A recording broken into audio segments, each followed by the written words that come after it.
That's your job. Welcome back to Chicago. Thank you, always. What a pleasure. And first, thank you all. Thank you. This type of weather, you all got nerve enough to be inside?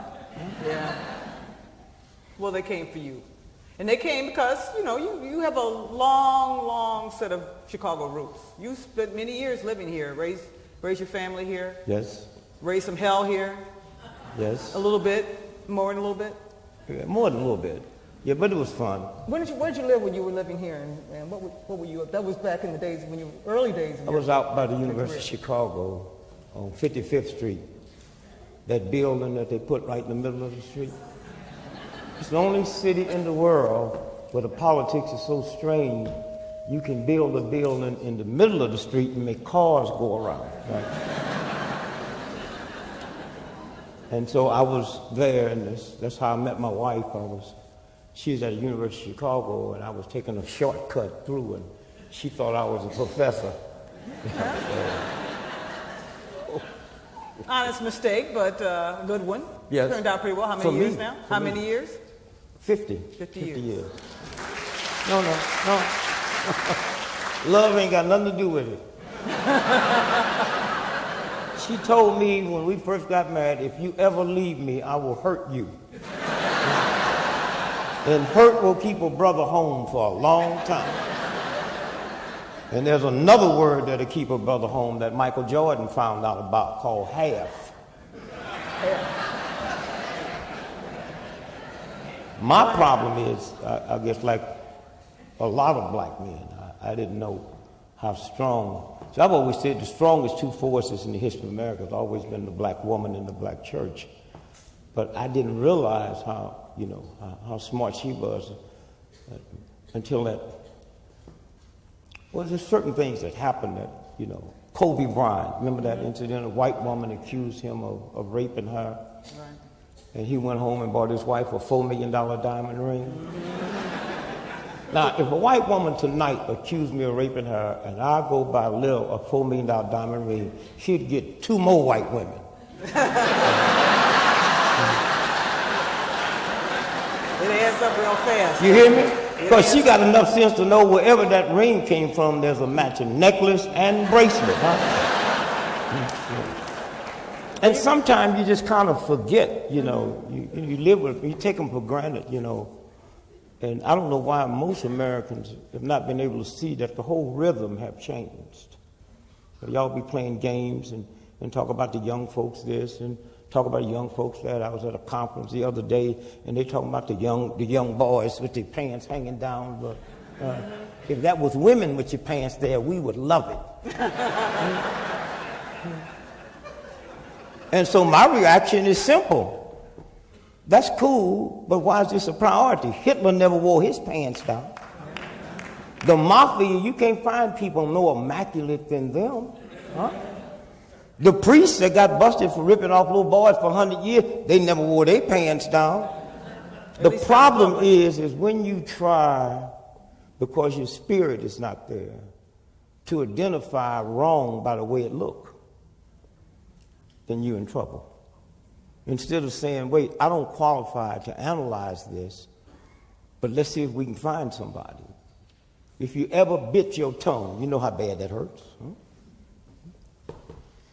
These white children go stick their tongue out and run 5 screws through it, and they're not taking painkiller, and y'all so arrogant and on a crazy side of nothing, locked up with greed. You don't even know what that means. Anytime your young folks start inflicting pain on themselves, then you better watch it. If you go back and check and find out why the Chinese hate the Japanese, because of the invasion in 1933. And they had instructions not to kill the leaders. Every young Chinese man you see with a tattoo, blow their brains out. And you don't even know what they knew, that tattoo represents revolution. So y'all can laugh at these children if you want. And think they're crazy. And anyway, that's up. Good advice. Good advice. You mentioned politics and that big building on the south side. Yes. And there's another big building downtown that back in the day when you were doing your protesting stuff, you called Snake Pit. You remember that? You called City Hall a snake pit, and you called the gentleman who was running at the time a snake. You remember who that was? You know, why you tell me I can't bring no gun here, and then you start bringing up all that stuff? You said it. What, you trying to get a story for the Mars paper? I write for the Sun-Times, remember? Yes. Okay. So, but Richard J. Daley, you Yes. ran against Richard J. Daley. You marched outside of his house. I ran against him, and I couldn't understand why he was so upset. I had white cops that didn't even like me was coming to tell me, said, you know, you can die for what you're doing. I didn't really. And what they were talking about was,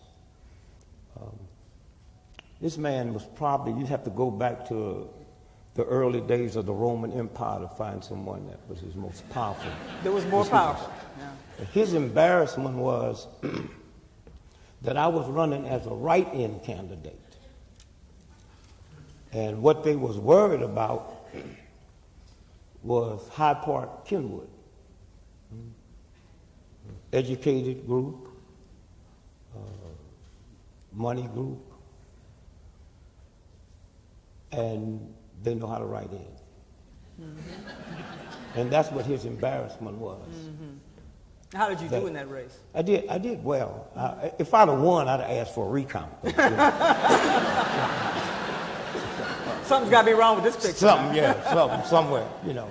It's just like when they found Richard Nixon's hate list, and the AP called me, Mr. Gregory, we got a hate list of Dick Nixon, and you number 3. Can we get a comment from you? I said, tell him I accept before he changes his mind. You know.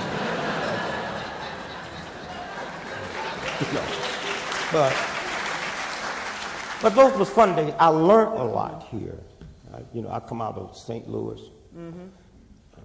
You go to St. Louis. You ever go? Oh yeah, I was just there the other day. I was on your campus at SIU, Carbondale, where you went to school. Yeah, well, anytime you go through St. Louis, sit your watch back 3 hours. It's slow down there, huh? Slow. So you also and white folks and black folks are different. When the economy got bad and white folks decided that you couldn't keep those 3 or 4 dogs, you called the animal shelter. And they picked them up. That's why animal shelters are full. And their budget is gone. Mm-hmm. My black cousin, he don't know nothing about no animal shelter. He got 5 pit bulls that he realized he lost his job. He couldn't feed them. So he carried them in his car 30 miles outside of St. Louis to a little town called Kenlock and just let them go. They beat him home.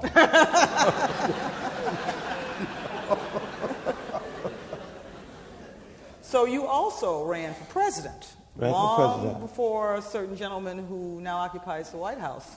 Matter of fact, until he ran, I was the only African American to run for president. Wait, look. Did y'all come to hear me? I come to hear you. Shirley Chisholm. Was a woman. Shirley Chisholm. Al Sharpton. And all the others. Carol Moseley Braun, Jesse They Jackson. ran in the primary. Mm-hmm. I ran on a write-in candidate and had Obama not won the primary, then up until this day, I would still be the only black in the history of America to run for president of the United States. That's why you got to be careful with perception. Mm-hmm. Mm-hmm. Now, had I been, I never realized how lucky white folks are, I mean, when you finally get an African American that's your president, he's a nice, polite one.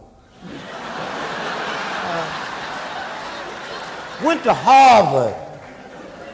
Oh, head of his class. See, what y'all really needed was a brother like me.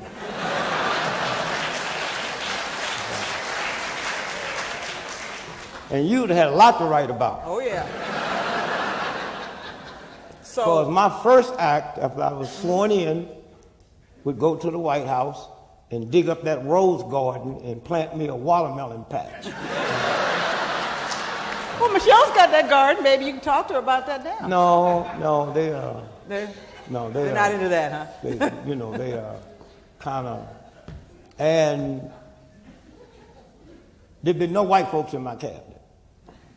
Y'all didn't laugh on that one, did you? And you black folks, the only way you'd qualify to be in my cabinet, you had to go no further in school than the 3rd grade. So how do you think Barack Obama's doing so far? Well, I haven't put my cabinet together yet. Let me do that. Okay, all right. Then you can tear his apart. You see, my belief is this. If these white folks that messed up this country this bad with cabinets, with PhDs and some of the wealthiest people in the world, and if we end up with this mess, let me try something different. Some Negroes ain't never been to school, can't read, can't write, and let's see if we can change it. Well, I got a cousin outside of St. Louis, Jabbo. He'd be my Secretary of Defense. And I can just see these white folks on 60 Minutes. Jabbo, now that you're secretary, what you planning on doing about defense? Say, first I'm going to fix it, then paint it.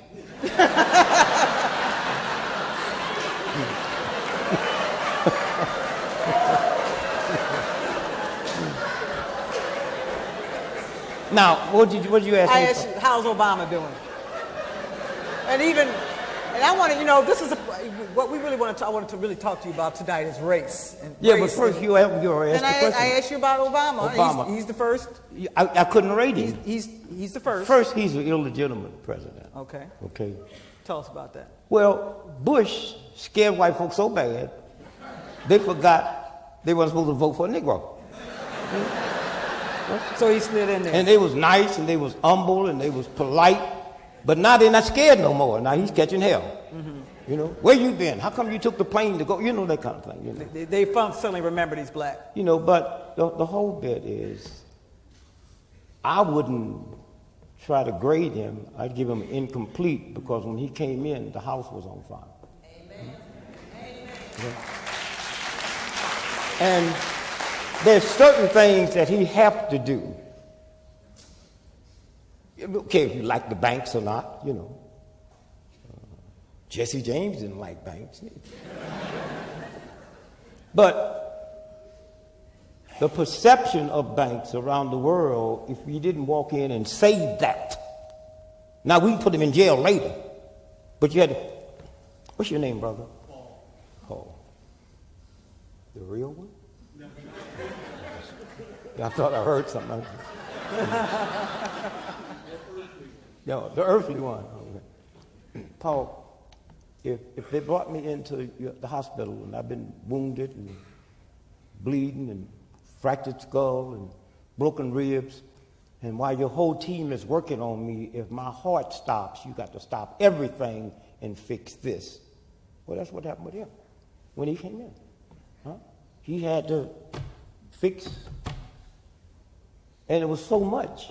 That's why I would give him a incomplete, and if I had to grade him, I'd give him an A+. A+. Yeah. So one of the things that a lot of people think that he's helped fix is race relations. No, he We're can't. living in this post-racial society now that we have a black president. He can't. That's like saying he got to be president and my brain tumor. He's not qualified to fix that. His election didn't do it. No, see, in America, we look for the cheap way out. Okay? He's not qualified. Let me see if I have it here. And this is kind of, well, maybe I didn't bring it. But I have the research out of UCLA, right? And they did a brain scan on black folks and white folks. This man, he reads, and you spend $1,000 a week, right? A week, on yes, on papers. Reads everything. Well, I get $1,000 worth. I don't pay them all the time. But you don't. And you're not even on the internet. You're getting it free. See, I don't do none of that computer stuff. I patterned my life after Queen Elizabeth. When she learned how to type, I'm gonna learn how to type.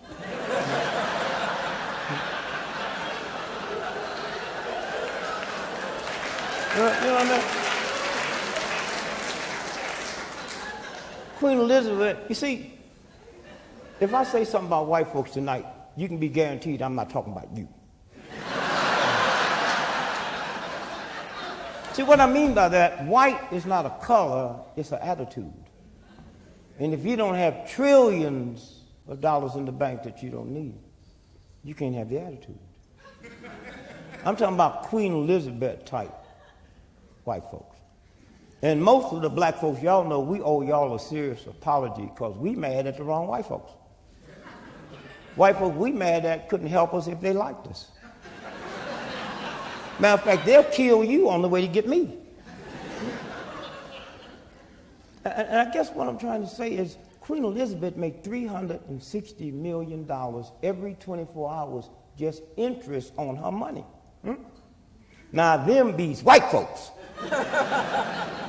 They're not honest, they're not ethical, they're not spiritual, they're not godly, but they don't lie. You see, we're going to war to protect our interests. And real white folks, the real white folks run the planet, they never had a job. Never had a job. And so it's that whole piece of what we tolerate. And God have kind of blessed us because the only thing that makes us a little safe, and we haven't had them do to us what they did in Germany with Hitler, is we don't have an honest demagogue in America. Yeah. Hitler, with all his craziness, he was honest. He told us what he was going to do. He wasn't stealing money and all that. And so consequently, if we stop being frightened, and stop being afraid, and then we can see, we sit here and know that the Wall Street boys determine what legislation, and you ain't going to say a damn thing about it at all. We take stuff off of them that we wouldn't take off of each other. But that's okay. That's why I can't understand how you call yourself Christians and can be for capital punishment. Well, for two reasons. First, don't you know the state killed Jesus? So how can you cry over the crucifixion of Jesus and be for capital punishment? He was killed by the state. He wasn't run down by some drunken chariot driver.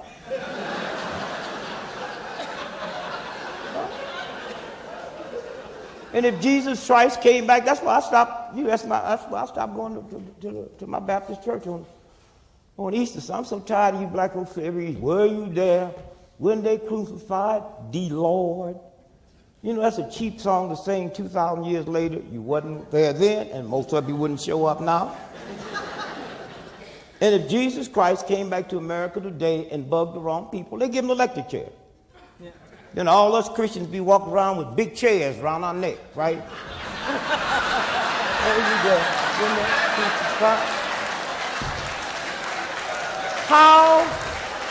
How do you make the sign of the chair? How do you make the sign of the chair?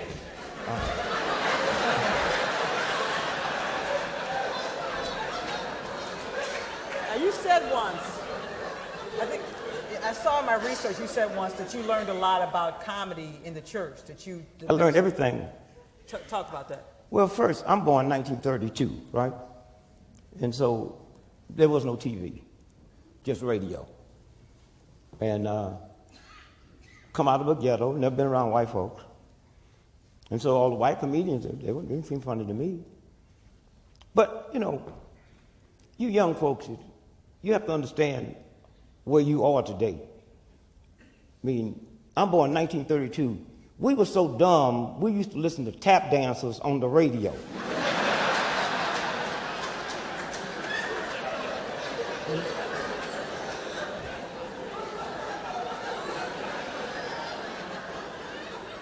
I mean, can you believe, especially you old black folks. Hey, old black folks now, I don't know what's wrong with these young'uns. When we was their age, we didn't have to lock no doors. You didn't have nothing. I'm so poor and hungry and ragged when I was a child, the best day we had in our house was Halloween. That's the day you could wear your natural clothes. And everybody thought you was dressed for the occasion. Woo, look at Richard, got on shoes, look just like feet. So the church, we were talking about the church. Well, we didn't have nightclubs in St. Louis. And the ones we had was blues and jazz. So there were no comedies. So when I hit it big and someone said, where did you learn your comedy? And I realized mine's not comedy, it's humor. And I learned the black church, black preacher. I can just speak for black preachers, white probably the same. Have a new sermon every week, 52 sermons, and don't have Hollywood writers. And never give the same sermon over. And they are funny. They don't leave the house to go to church to tell you jokes. It's just something when you into that zone. Like the funniest laugh you ever had in your life didn't come from no professional comedians, come from friends and relatives. You'd be laying all over on the floor. They tell the same jokes every Thanksgiving, the same way. The difference between being funny and being a comedian is timing. Timing. Huh? Well, why would you need timing if you talking from your spirit, from your heart? And so that's what I realized, that Hugh Hefner, before Hefner brought me in, he brought you to the Playboy Club. Playboy. Right? A Negro comic couldn't work white nightclubs. You could sing, you could dance, but you couldn't stand flat-footed and talk. You were the first flat-footer. First. Now, before that, when I look at the Bill Cosby's and the Richard Pryor's and all these brilliant black comics, I think about in the last 100 years when we weren't permitted, how many of those did we waste? How many of them was there? And so consequently, before that, we was hustlers. Not negative. When the supermarkets won't let me sell my oranges in the supermarket because I'm Negro, I sort of stand up outside and say, that's called hustling. And then Hefner came through and said, bring your oranges in. Here. And if you go back and check the records, in those days, they always put Negro in front of my name, which didn't bother me. Negro comedian. Then when Bill Cosby came through, you see, because as long as you couldn't work a white nightclub and you was reduced down to hustling, funny, brilliant. And then when that door opened and we were able to work white clubs, then that changed from hustling to an art form. An art form. And what makes Bill Cosby so genius is the same thing that made Michelangelo, all the great artists, because he paint pictures with his voice, and you see it. There was no need for that before. And so consequently, the door is open now. White women, black women, Asian women, that one knockdown created what you see now. What do you think of some of the comics that are coming along now? I love them. Chris Rock. I love them. One of my grandchildren told me, if you go to the movie, Granddad, and the music too loud, you're just too old to be in there.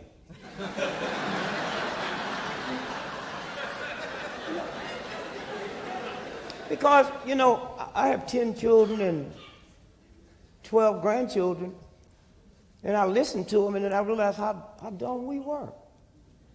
I mean, February the 2nd is Groundhog Day. What's a groundhog? I go all over the world, been in every restaurant you can go to. I've never seen a groundhog on the menu. And if you don't eat it, it don't exist. But listen what they tell us. On February the 2nd, if the groundhog sees his shadow, you know the story, right? 6 more weeks of winter. Huh? Now, spring is March 21st. And when you get home, get your calendar and count from February the 2nd to March 21st. That is 6 weeks. Groundhog ain't got a damn thing to do with it.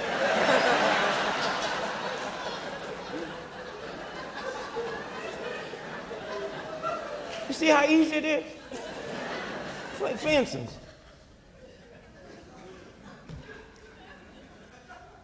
have you white folks ever asked what is black on black crime? Huh? You ask a black person, what's black on black crime? Well, we tired of black folks killing black folks. And that don't bother you white folks? We tired of black folks killing white folks. Now, they didn't say they tired of black folks killing. They said tired of them killing black folks. Then who be left? And if we all went to China tonight, who you think's killing Chinese in China tonight? If we go to Italy tomorrow, who you think's killing Italians in Italy? And if 98% of all white folks that was murdered in America last year was murdered by white folks, if y'all ain't talking about white on white crime, how y'all trick us to talk about black on black crime? You kill where you live. And if you black folks tired of black folks killing black, join the Urban League, the NAACP, get with Jesse Jackson, push, get out here and join us and integrate this country. And I guarantee you, if I'm living over there in that white suburban neighborhood and my old lady make me mad enough to want to shoot somebody, I'm not going to get in my car and drive back to the ghetto. So, but all you have to do is just listen. Yeah. Huh? They got all kinds of stuff on TV, but as long as it's these big corporate America putting it on there. Turn on TV and they're talking about, I can't think of the pill they give you for men. Oh, Viagra. No, the other one. Viagra is a 2.5 hour erection, this other one. Come on, help me, y'all know. Cialis! Talk, yeah. White folks, you know what it is. Yeah.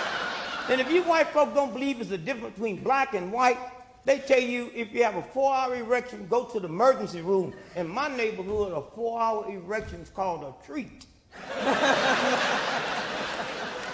You go to the damn drugstore and tip the pharmacy.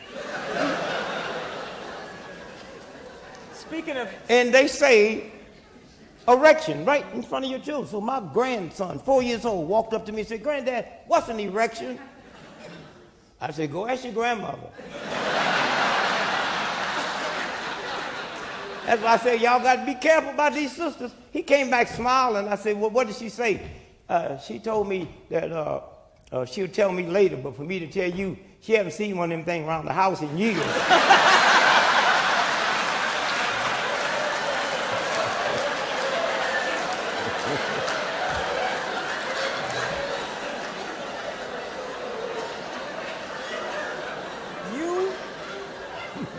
You were once 350 pounds. You once weighed 350 pounds, as I understand. You smoked 4 packs of cigarettes a day. Every day. You drank a 5th of scotch every day. You were having a good time. Only reason I didn't do drugs wasn't no room. And look at you now. Obviously, something's happening. Something happened. What happened? What got you on that whole health kick? You created some wonderful nutritional products that really took off. Happened here in Chicago. A black woman, way before anybody knew about the human body and what you should eat, named Dr. Fulton. And she sent me, she had a health food store. You see, I thought good nutrition is whatever you was eating, if you liked it, it didn't run out till you got enough. And I thought bad nutrition is if it ran out before you got enough, that was bad nutrition. And it was funny, I drink a 5th of scotch every day and smoke 4 packs of cigarettes every day. And nobody ever called me a nut. When I went into health, they said I was a health nut.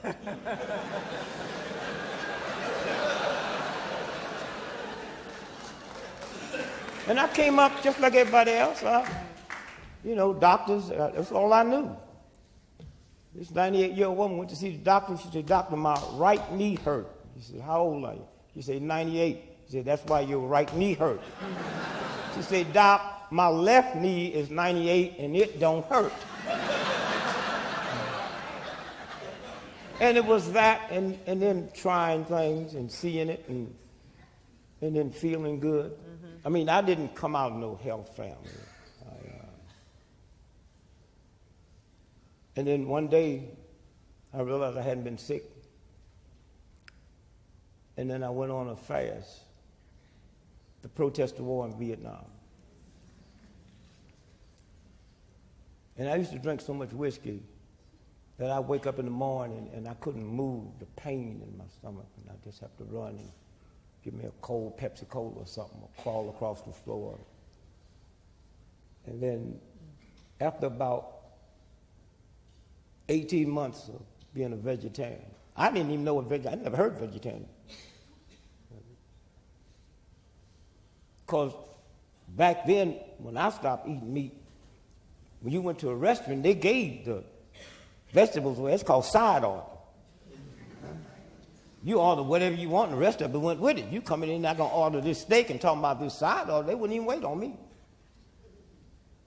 But 18 months, my sinus trouble left, and mine was so bad, if I moved within a 50-mile radius, I'd have a sinus attack. Now remember now, I'm still drinking and smoking.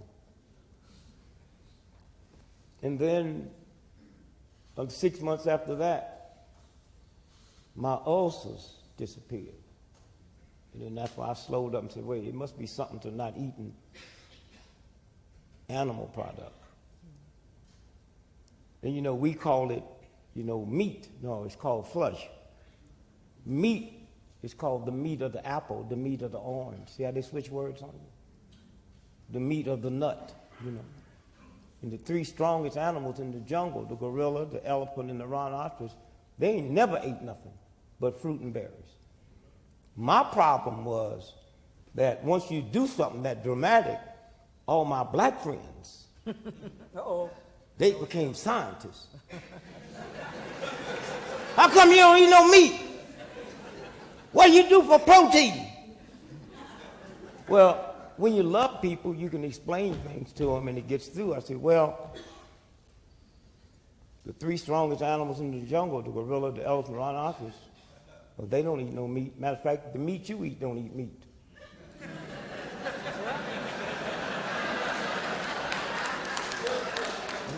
See how simple it is? And matter of fact, protein, there's a lot of protein in a steak, but cows don't eat steak. See how you have to do it? And then little by little, and then when I lost the weight, I'll be honest, I don't think I could have lost the weight had I not been fasting. I went 40-day fast to protest the war in Vietnam. And then I extended it to another 40 days. So I went 40 days on water, and 40 days on fruit juice, and 40 days on fruit, and 40 days on water. And when I got through, I was 92 pounds. Wow. Down from 350. And I had stopped smoking and stopped. I didn't mean to. See, I advocate that people belong to AA to take a drink on the way because that other stuff ain't worked. That drink is the 13th step. And so what I did is, had I stopped smoking and drinking at the same time, then I probably wouldn't have been here now. Because I would have thought it was the smoking and drinking that changed it. But I was smoking and drinking, and the only thing I had changed was animal product. Anything died starts decomposing. Decomposition is mucus and pus. You can retard decomposition by refrigeration. But is your stomach a refrigerator or incubator? So it speeds it up. I don't have no problem with how you eat. I have a problem that the people who's ripping you off do not tell you. And it's hard for you to listen to somebody else when all the stuff you eating that's bad, your mother gave it to you, your church gave it to you, your state gave it to you. So why would you believe somebody else? And so when you sit and you look, are you all aware that nowhere on this planet that's not locked into some kind of money, financial arrangement with us, will take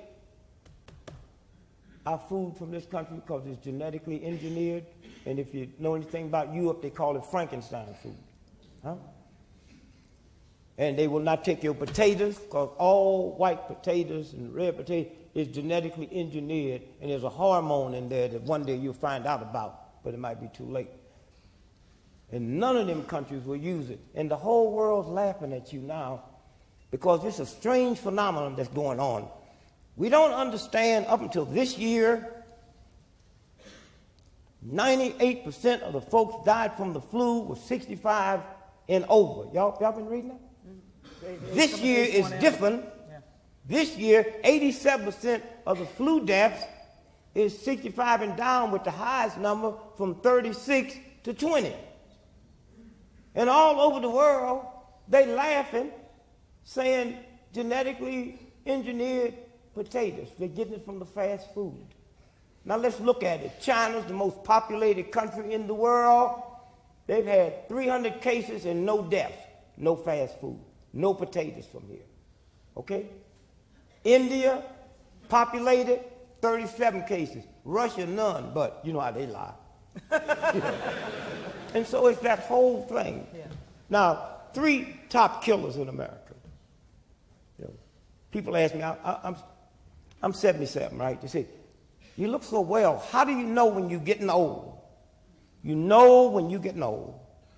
When somebody compliments them beautiful alligator shoes you wearing and you barefooted.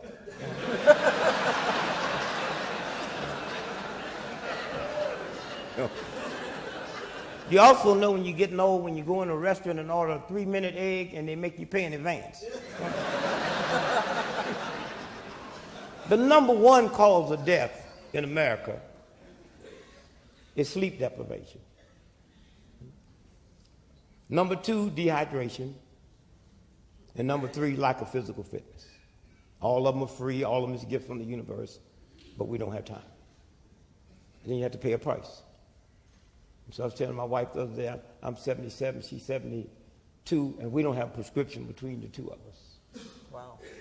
And that's you know, that's, you know, and so if you drink the water and walk.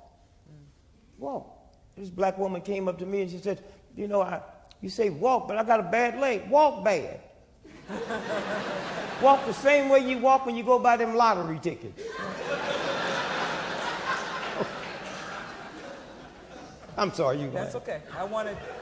It's just about time. I want to give the audience a chance to weigh in here and ask you a few questions. But so get ready if you have questions. We're going to have someone walking around the room with the mic. But I just want to go do a real quick riff with you. Yes, please. On some names, because you just know so many people and know so much history. And I just yes. want to give me a line or two on each one of these names. Lillian Gregory. My wife. My daughter asked me one day. She said, Dad. Those of y'all know me, I'm brilliant. They just is out. All their life they've been. I come out of the ghetto with no education. I'd be scared when somebody called me Dad. So she said, Dad, she was like 7 years old. She said, we doing this essay, and I had a choice to do it on space astronauts or do it on the family. So I decided to do it on family. And I asked Mother, can I interview you? And I said, yes. So she said, how did you propose to Mom? And I said, well, Michelle, me and your mother got married on February the 2nd, and you was born on March 28th. She said, oh, I think I'll do it on the astronauts, right? Michael Jackson. Michael Jackson, I knew him personally. I could not tell you 10 friends of his because I didn't know him from that level. I put him on a 30-day water fast, and he went on a 30-day water fast. We can call Michael crazy and all of that if we want, but when Michael died, he owns, right to this minute, 50% of Sony Records, which is worth about $40 billion. Now, what he didn't know, but I got this from friends from British intelligence, that under the land in Netherlands is more oil than is in Kuwait. Okay? And so, as close as we was, I didn't want to get involved with that with him because I got it for some friends for me. He had the mind of a child. He asked me one day, why am I so strange? Why am I so weird? I said, well, you are that. But I said, how old are you? That's 10 years ago. I said, I'm 40 years old. And I said, well, Michael, you've been a star since you was 5 years old. Now, I can't use the word I use to him here, but you read it in. I said, Michael, you 40, and since you're 5 years old, you never had to beg a woman for sex. I said, think about that. I was married 40 years then. I said, I've been married to Lillian for 40 years. I'm still begging. And if I had to take off 77, if I had to count all the time that I begged for sex, I'd be about 15 years old now. But think about Michael. Yeah. Think about never walking to school in the wintertime or in the summertime when it's hot, or being pressed for homework, or sitting in class nervous, wondering if you passing that. There's private tutors. There ain't no private tutor going to mess around when they know their job depends on that. So all of those normal things. One more. Room service. One more. Room service. You ever had room service? You eat at the restaurant? You know the strange thing about room service in a restaurant? You can't smell the food. When you're at home, you smell the onions and the garlic and you smell everything. So all his life, I told Michael one day, I'm surprised you get up in the middle of the morning and open up the refrigerator and the light come on, you don't start doing your act. But he was that genius. But who wouldn't be if all they had to do was that? Huh? They didn't have to worry about money, huh? They didn't have to worry about this, they didn't have to worry about that. You know, and you ladies, you see, I don't know what pressure that put on us men. I tell people about Clarence Thomas. Now, some of y'all don't like Clarence Thomas, but you got to understand, Clarence Thomas was poor, black, rural, mama couldn't read or write. He had nappy hair, thick jaws, wide nose. He looked real Negroic.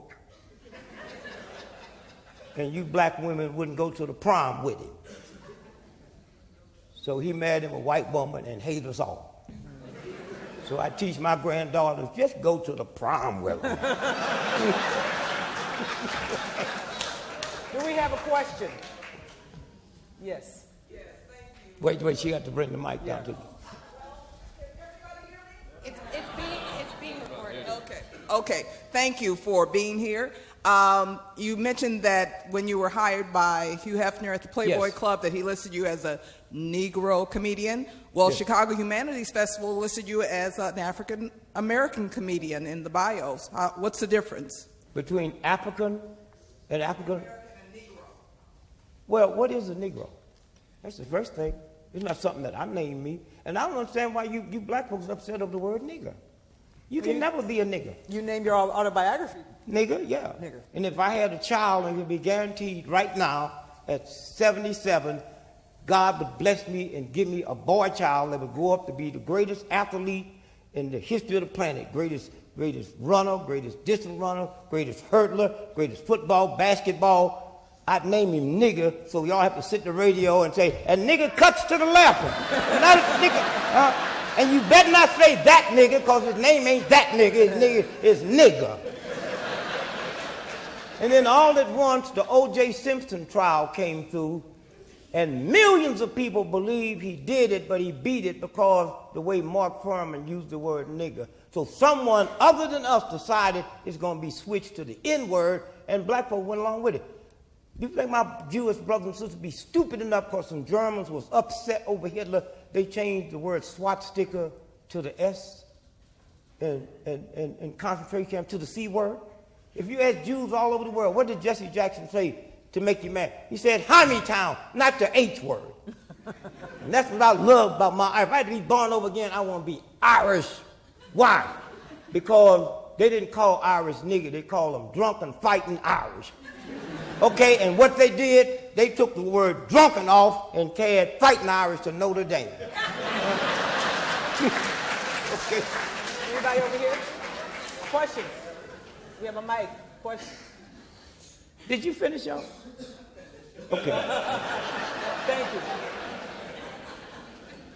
So you don't have any problem with that word? Huh? You don't have any problem with that word? Look, if I juiced the orange right now and threw it on you, if you're stupid enough to believe you're orange, then you something wrong here. Just because somebody throw that on me. If I say, oh, you hoes in here, stand up, you get mad, you a hoe. I didn't call your name. It's a game. Yeah. And look, when the gays was in the closet, they couldn't be cops. They couldn't be principals of schools. There were a lot of jobs they couldn't get. When they came out the closet, things changed. So how come coming out the closet is good for everybody except me? We're going to put nigger in the closet. America is mature enough to deal with that filthy word. It didn't come from another planet. It was created right here by homegrown American boys.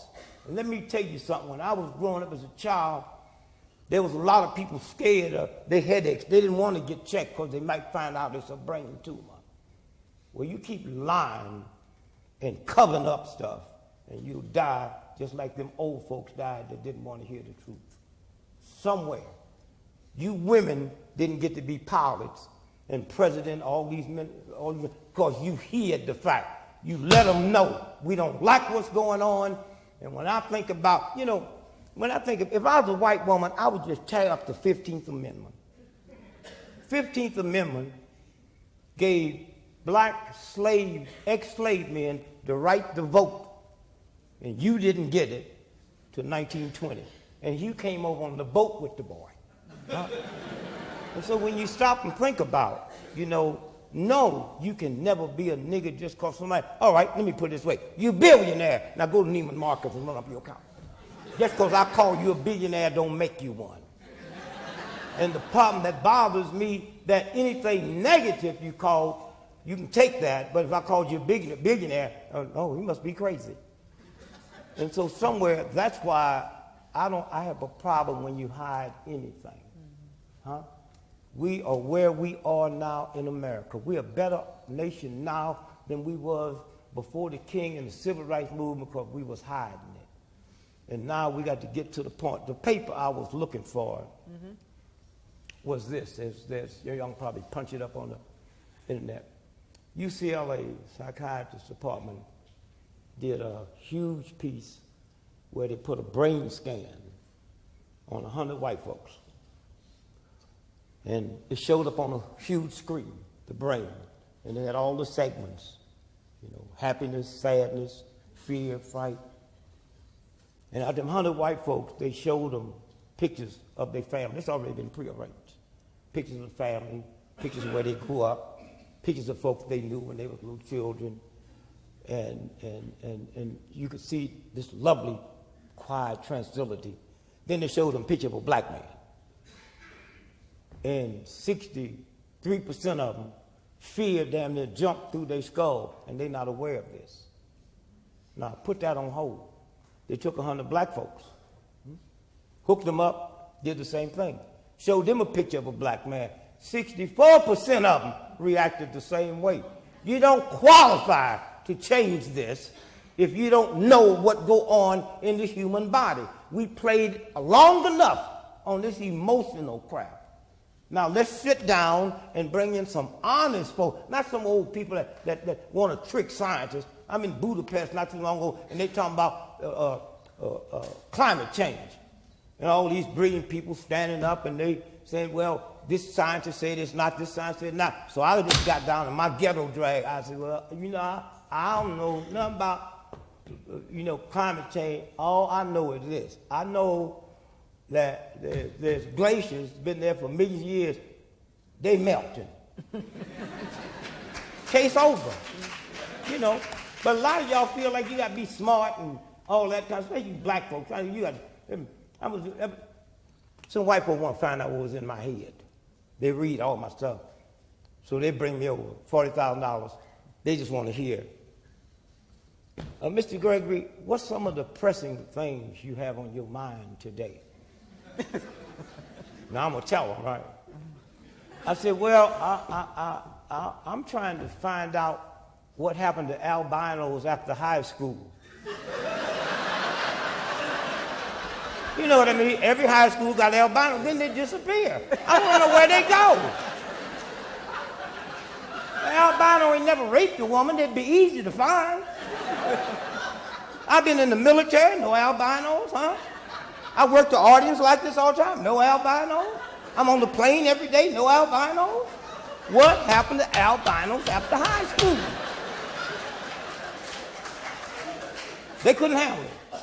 They said, well, what's the next thing, Miss Bobby? I said, I'm 76 years old, and I've never seen a baby pigeon.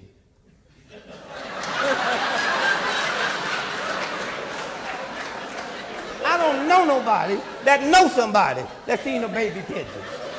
And when you see pigeons, they're always sitting up on electric wires. Where did they sit before there was electric? We have time for 2 more questions. Questions, okay. Recently in the news, there was a judge in the Deep South who refused to marry interracial couples on the excuse that their children, like Tiger Woods, would have major problems. If he were here in the audience today, what would you like to say to him? To them, to who? No, what do you mean? No, say that again. What would you say to the judge? To the judge? Eventually he resigned. He resigned, yeah. Yes. He didn't resign. But if you were here right now. He embarrassed the whole state and the whole nation. Huh?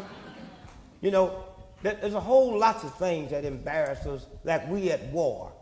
We got a democracy now that we're exposing to the whole world, and this is just not some thug on the corner. This is a judge with that attitude. But a whole lot of Americans got that attitude. And we tolerate it because you can hide your feelings. You don't have to come out, you know. The dumber you are, you know, it's like, why do you think they put all these swastikas on Jewish temples? Because that dumb white boy, he can't recognize a Jew. He see him coming out there, just another white dude, huh? But that's his church over there. He put swastikas and all that stuff on. But once you flush it out, he's not the only one. Suppose he would have gone on and married him, he still felt that way to keep his job. That's why we got to work and flush this whole thing out. But let me tell you the sad part. It's a weak clap.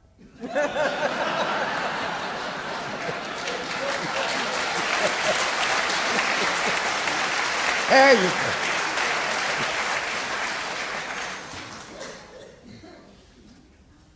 I want y'all to hear this good. Most black folk, sometimes we make mistakes, can recognize a racist white the same way you can recognize my blackness. We act like we don't. When I'm with white folks, when I was growing up, I hear them say them effing Jews, or if you feel that way about somebody that white, I know how you feel about me. When all at once, when you refer to my sister as gal. So there's little things. But I say this to say this, that I believe that there would come a day I could walk through an airport and they could have a camera that could protect a bottle of water in my bag. That I didn't know was there. When I was a little boy, people didn't know nothing about brain tumors. They thought it was migraine headaches. They hadn't invented the machines to go in there and see the tumor, then test it to see if it was malignant. And when I was a little boy, when they gave you brain surgery, they took a saw and cut your skull over. Now they go up through your nose. Huh? That's how fast it's going. So DNA didn't just get invented. When we discovered it, DNA been here since day one. But look at all the people that died and been to jail wrong because the invention went. Now hear me good. There will come a day that they can run a test. Right now, when you get out the car and they test you for driving drunk, you think they need the blood? They got a flashlight they can shine over there and pick up your alcohol level. Okay? There will come a day when these brilliant scientists, not born now, will be able to test you and tell if you're racist or sexist, if you hate Jews, if you hate black folk. Why? To save their companies from lawsuits. Huh? All right? Okay? It's all about the money. And just like 100 years ago, most folks didn't know what cancer was, didn't know what a heart attack was. They existed And so we're going to be into a whole new world now because this thing has become global. And that's why, hey, when you go outside this country and you hear them talking about the ugly American, they ain't talking about black folks, and they should, because some of us are just as ugly as you. And our behavior. All of that is going to have to change. That's how Obama have changed things around the world. That's why we had 15 minutes to try to get stuff right. And when he went to that first G8 meeting in London, and if you've been following the G8 meetings and the G20 meetings all over the world for the last 20 years, white children have showed up, and whoever's the president, they burn him in effigy. You've always seen it. Except in London, when Obama was sworn in, and 2 weeks later he went to London, they didn't hang him because they sensitive to how many black folks been lynched. Now, how can foreigners be this sensitive, but we can't at home? And you dropping it, huh? And y'all talking about, the stimulus package and the medical bill, we leaving this for their children. You ain't left nothing for your children that they're going to have to pay for, like a racist attitude and a new world that ain't going to tolerate it and can test you to see if it's there. Amen. That's what's Do we have time for one more? So one last quick question. I'm freezing. In the South, there was a young lady who went to Walmart. When she walked in the door, she put her daughter in line. She went and got her belongings, which I do that too. And when she got there, back in line, they arrested her for cutting the line, and they're now trying to give her 15 years for cutting the line in Walmart. Listen, the case is real. What city was that in? I can't think of the city, but they've been asking for, this has been going on for 2 years, I found out, and they've been asking for the closed caption of what actually went on in Walmart, and nobody, the district attorney will not supply it. At first they wanted to do a plea bargain with her, and she refused to do it, and so that's when they decided they were going to give her 15 years for cutting the line. Let me say this, and normally I wouldn't use this as an example, but some of you all in here know about this sheriff in that little town in Texas that put hundreds of black men in jail by framing them with drugs. Some of y'all know what this Daly machine did to black men, and if it wasn't for that white dude, that investigative reporter that talked about how they tortured them. The John Burge case you talked about. Yes, okay, and found out how many of them. So it happens all over. Every now and then they get caught. Have y'all heard about that little town in Pennsylvania, all white, where all them judges just got busted because they found out they was in cahoots with the white companies in New York that build the jails, and then they wanted to build youth center jails. And all these white, this one white girl said, well, I had 5 months. I said, how long have you been here? She said, I've been here 5 years. And so if they do that to white, what are they going to do to us? You must remember one thing that I never learned until I went south in the civil rights movement. In the South, they don't care how close you get as long as you don't get too big. That was proved by slavery. I'm living on the same piece of land he lived on. He called his a whole, called mine plantation. I was living in the shack, he was living in the big house. We were living together. Up north, they don't care how big I get as long as I don't get too close. Okay, same. Huh? Now, let me show you how it works. I couldn't understand in the civil rights movement why them white folks was blowing up churches, killing black folks and white folks in the stroll, killing 2 civil rights workers, 2 white and 1 black. And I realized why. They lived close enough to me in the South to say, if you give them niggas the right to vote, they'll be in the White House. They was right. They was right. Huh?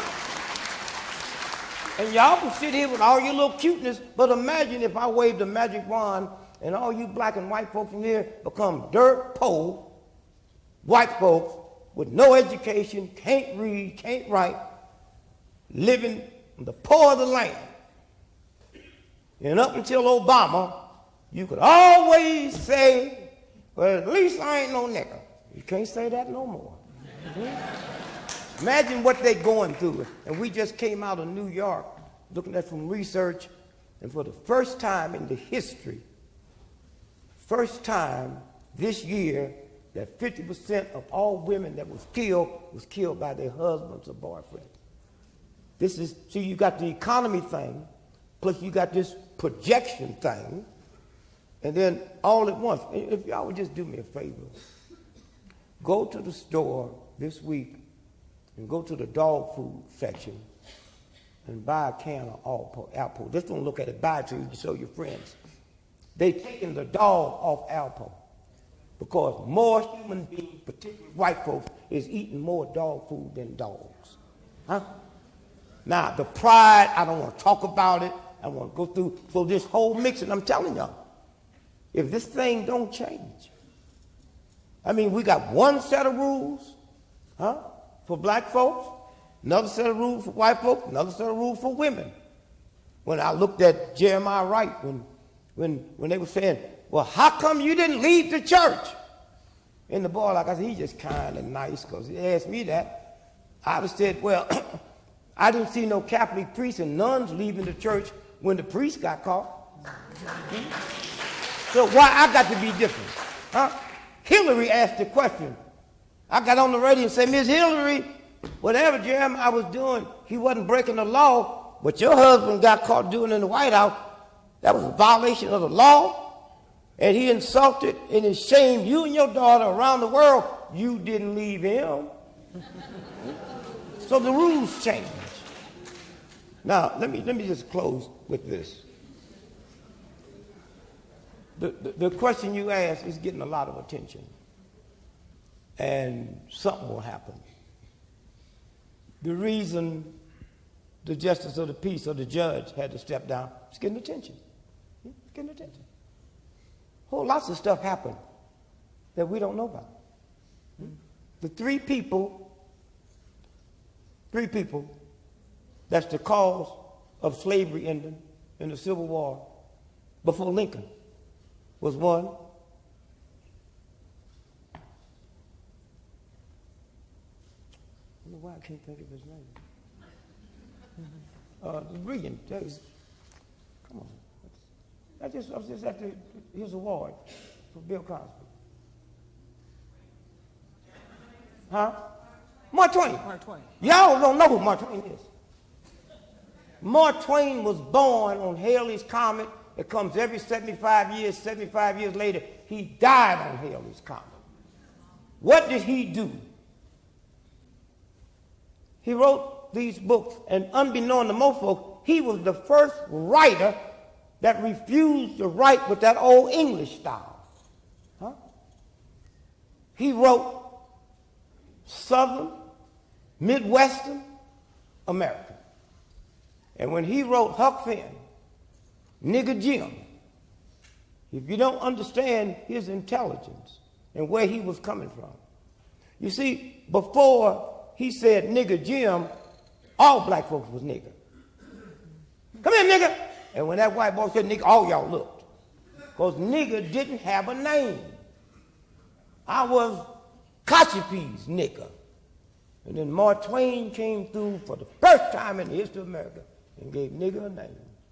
This nigger is named Jim. Huh? It's the first time that ever happened. And if you go back and read Huck Finn, you notice when they're sitting on the riverbank fishing, it's the first conversation of a black and a white as human beings. He wasn't talking to him like you own me, and he wasn't putting the worms on his fish hook. And when the white boy caught the fish, he didn't debone it. They was two human beings. Now, number two, Harriet Beecher Stowe. See, we forget that 94% of white folks in America never owned slaves. So they didn't know what slaves went through until she wrote Uncle Tom's Cabin, and them white folk got to read what Uncle Tom went through, and the atmosphere changed. Okay? So you got a black man that has a name for the first time, then she comes around and tell you who didn't know. And then when you go way back down before that, John Brown. Y'all talk about heroes if you want. John Brown. John Brown. See, I didn't know Harper's Ferry. The raid took place on October the 16th, 150 years ago, this 16th October. 18 months before the Civil War. John Brown was a preacher. Y'all talking about some radical Islamic? He woke up one day and said, God told me to free him. And he got him a little posse together, a little group, including his sons, and raided Harper's Ferry. It was one of the 2 places in America where the government stored ammunition. And he went there where there was 100,000 guns and said, we're going to get these guns and give them to the slaves. How 16 people going to get? But the fear was so frightening. They got him. They killed most of them. His 2 sons shot him, gave him a trial, sentenced him to die, and they hanged him on December the 2nd. And this coming December 2nd, I'm going to be at the very spot in Charlestown, West Virginia, where he died, just to say to his spirit, we got you. Let me tell you what happened.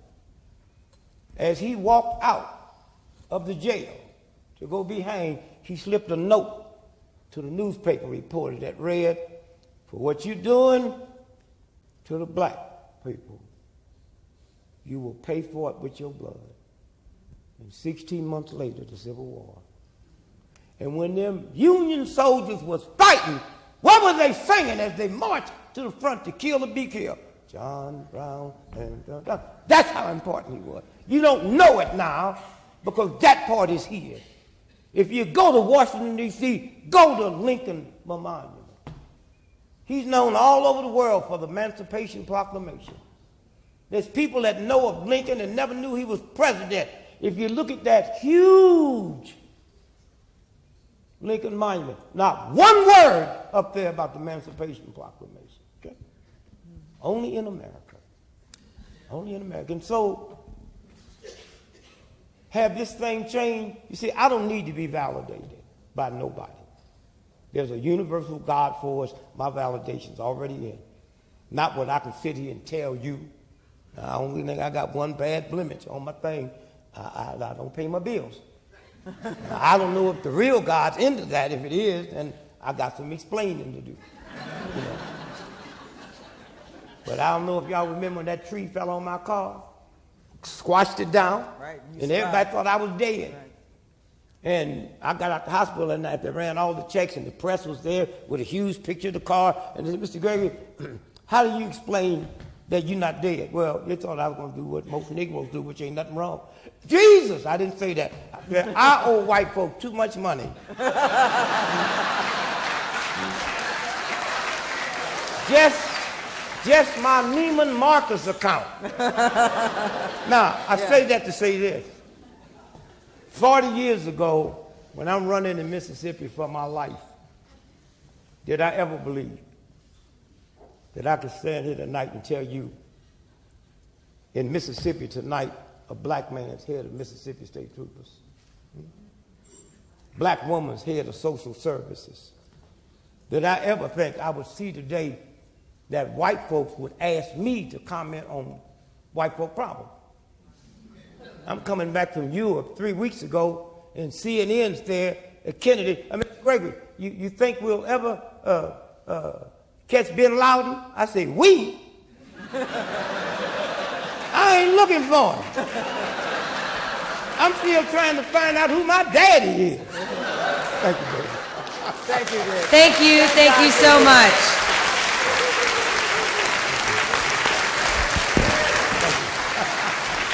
Thank you, brother. Thank you.